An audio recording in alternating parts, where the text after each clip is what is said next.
In the midst of this current crisis, this global pandemic, I've noticed that there's been more talk than usual about the mark of the beast.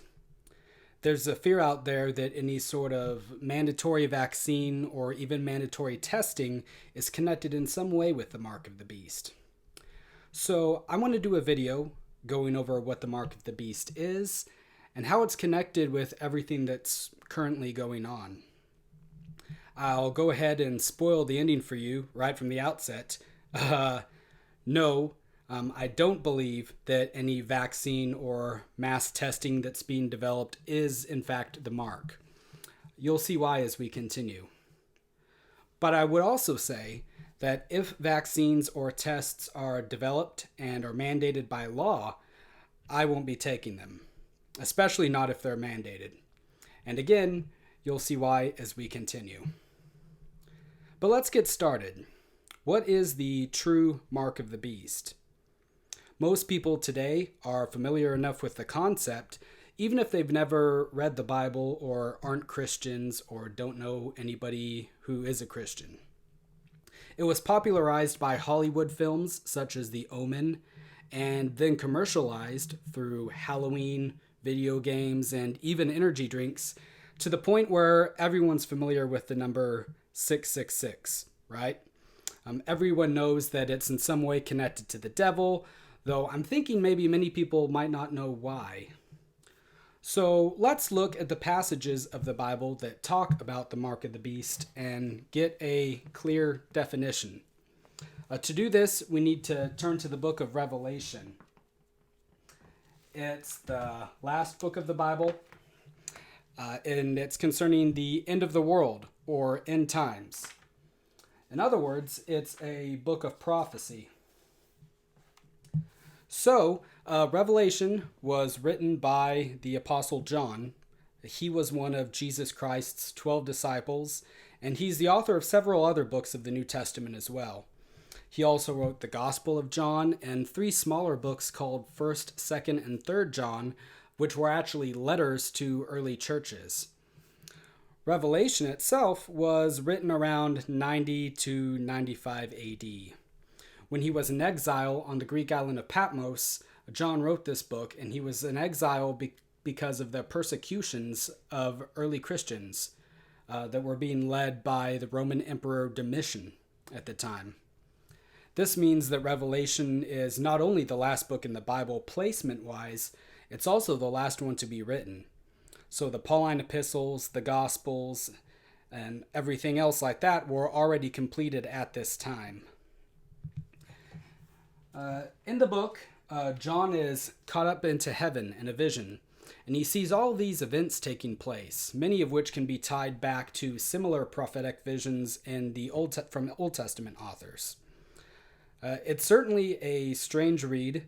There are fantastical elements to the visions, really bizarre imagery that doesn't seem to make sense from a first glance. And because of this, Christians throughout the ages have interpreted the book differently. There's one school of thought called Amillennialism that believes the events in Revelation have already largely come to pass. That John was writing about people and events back in the 1st century, and that all of those vivid images are allegorical, or that they had hidden meanings that the early Christians would have understood. Because again, they were being persecuted at the time, so it would make sense to have sort of a coded language in order for people to pass letters and important information back and forth. I don't adhere to the Amillennialist perspective.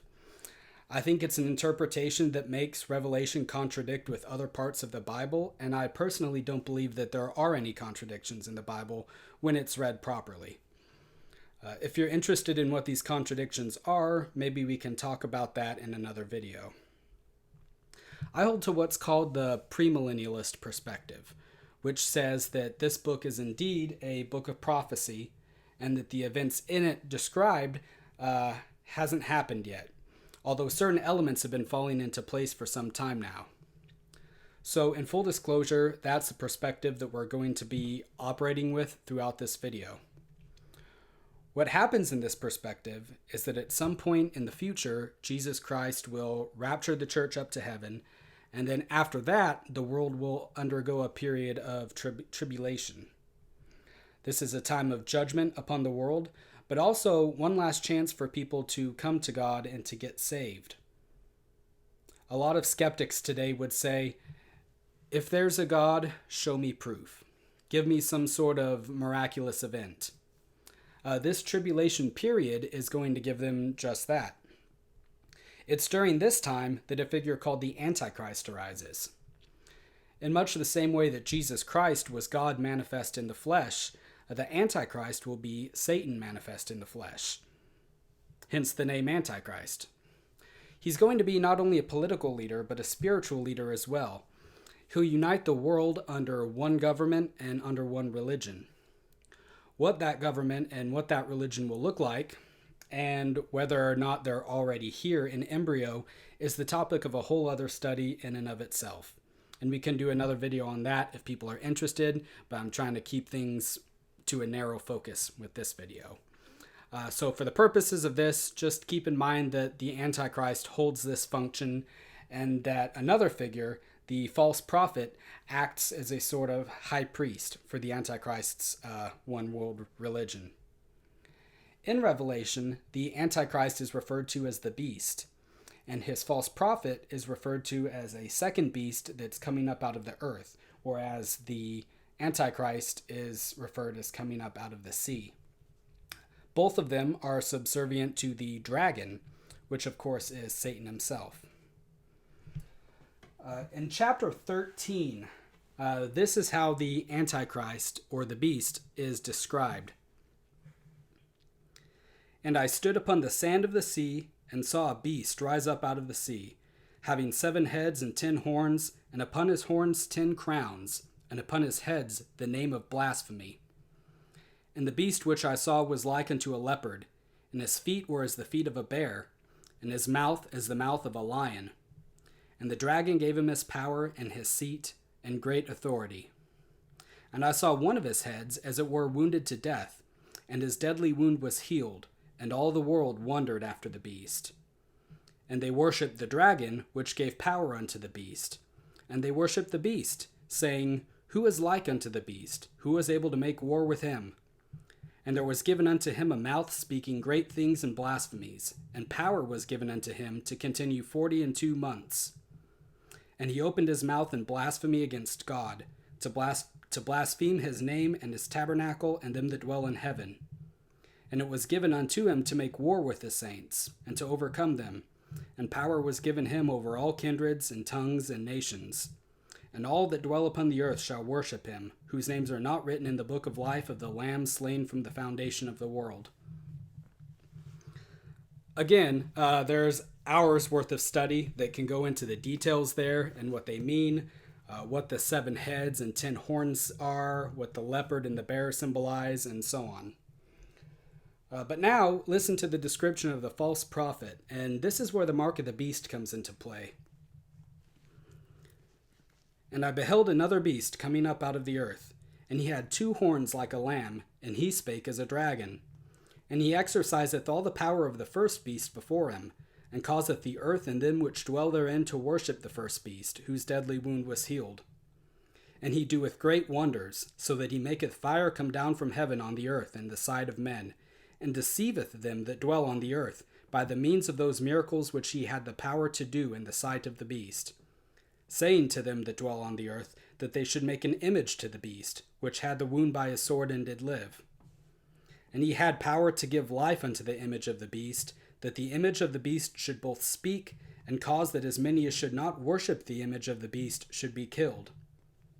And he causeth all, both small and great, rich and poor, free and bond, to receive a mark in their right hand or in their foreheads, and that no man might buy or sell, save he that had the mark, or the name of the beast, or the number of his name.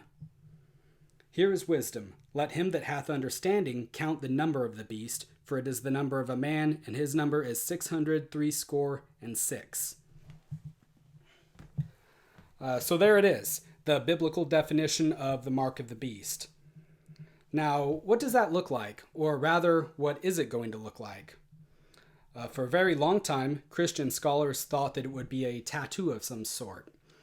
In fact, some have argued that the reading of verse 16 should be on their right hand or on their forehead instead of in. But within the past several decades, people are coming to realize that having the mark in the hand makes more sense in light of contemporary technology. I'll talk more about that in a minute. So we know that whatever it is, it'll be mandatory. You can't buy or sell unless you have the mark of the beast. There's other passages of the Bible that say that if you don't take the mark, you'll be executed. This is why Christians grow concerned whenever the government or any government institutes any kind of required means of identification. Back in the 1930s, many thought that the creation of social security numbers had to do with the mark of the beast in some way. After all, everyone born is issued a number, although the number isn't 666, and it's a bit dehumanizing and scary to begin with. And now, because of this pandemic, people are concerned that if a vaccine is developed, or if a testing regimen is implemented, it will become mandatory to take those in order to go back to work, to go to the grocery store, or even to be out in public. What this crisis has taught us is that the events in Revelation chapter 13 aren't outside of the realm of possibility. Before now, many might have wondered if so many people would voluntarily accept to be essentially branded like cattle in order to buy and sell goods. It kind of staggers the imagination. But now we know. We can see from the reactions people have had to this thing that they'll go along with whatever policy is instituted in the name of safety. Look at the panic that this has caused. Look at how drastically people have voluntarily altered their lives. If the government came out and said, "We have a vaccine, you have to take it to go back to work," more people than not would do so, I believe. Now, like I said, I don't believe that a COVID vaccine or vaccines in general are the mark of the beast. We've seen from the Bible that the mark is something very specific. First off, the Antichrist isn't here yet. I don't believe the Antichrist can make his appearance on the world stage until the church is raptured. I'm getting this from, we won't turn there now for the sake of time, but 2 Thessalonians chapter 2. Go check that out if you're interested. So the mark of the beast can't come until the beast himself is here. You can take a vaccine now without having to worry about being damned or something like that. But the principle of the thing is still there. Would you take some mark if the government told you that you had to? That it was for your own good, for your safety, and the safety of your family? Your neighbors and friends might say, "Oh, you're just being stubborn. What's the harm? Take it so you can go back to work, so you can go to the store and provide for your family. You're selfish if you don't take it." The same thing holds true for the mark of the beast and for the situation that we're in now. And that's why if a vaccine or a test comes out, and if it's mandatory, I won't be taking it on principle. But what is the mark of the beast really going to be? Aside from it being mandatory, that we won't be able to buy or sell anything without it, what do we know? Well, we can imagine that it is connected in some way to commerce, because it says you can't buy or sell without it. But can we also imagine something like that in some way has to be implanted in our bodies? Do a Google search and see what Sweden is up to right now. They are already implementing a microchip implant system into their hands to replace cash and credit cards. They're not doing it here in America yet, although we're to the point where we don't really need cash or credit cards either. If you have your smartphone or your smartwatch, you can just hold it under the scanner at some stores and it'll subtract the money from your bank account. No hassle. Keep in mind that none of these things are being enforced. They're being done for the sake of convenience. Many new technologies that are rather invasive in nature have been pushed out onto the market in the name of convenience.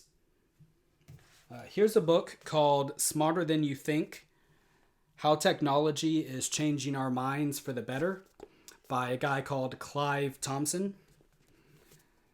This isn't a religious book. It's not a conspiracy theory book of any sort. Thompson is actually championing these emerging technologies and responding to skeptics and doomsayers, which is, I guess, what he would call me. Although he made some good points in this book too. But he says that human beings are becoming, in effect, centaur creatures, half flesh and blood, half digital. He says that new technologies have allowed us to outsource parts of our own minds, so we don't have to memorize as much or research as much, because with technology, a vast amount of information is always available at our fingertips. How convenient, right? So later on in the book, he talks about Google Glass, which is essentially a pair of glasses that have internet access so that you can be scrolling through pages online through one of the lenses while talking with friends or going for a walk or whatever through another. So listen to what he says on page 138.